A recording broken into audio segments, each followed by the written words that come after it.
Welcome back to wow recipes. So మరి మనం రోజుకు ఒక కొత్త వెరైటీ చూస్తున్నాము, రోజుకు ఒక కొత్త వంటలు చూస్తున్నాము. సో ఈ రోజు కూడా మన కోసం రమాదేవి గారు ఇంకో అద్భుతమైన రెసిపీ మన కోసం చేసి చూపించబోతున్నారండి. దాని పేరేంటి? శనగపప్పు కారం. అది సో అడిగే ముందే చెప్పేస్తున్నారు, శనగపప్పు కారం. దానికి కావాల్సిన పదార్థాలు: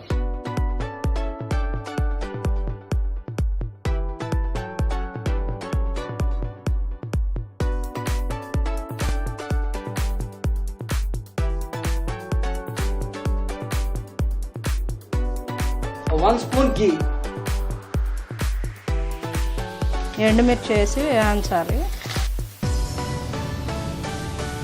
సో ఇది కాస్త వేయించేసారండి. దీని తర్వాత నెక్స్ట్ ఏం వేస్తారో చూద్దాం. ఎండుమిర్చి అయిపోయిన తర్వాత పుట్నాల పప్పు ఒక కప్ వేస్తున్నారండి. ఆ కప్ కూడా కాస్త బాగా వేయించేసుకుంటున్నారు.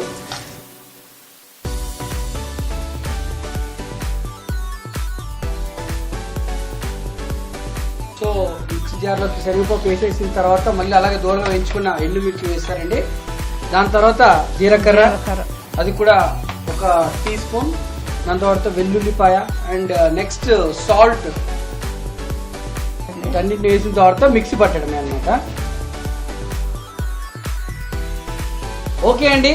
సో మా రమ గారు, శనగపప్పు కారం రెడీ అంటారు. రెడీ అయిందండి. సో ఇది దేంట్లో రైస్ లోకి బాగుంటదండి, ఇంకా ఇడ్లీలోకి బాగుంటది. శనగపప్పు కారం మీ అందరి కోసం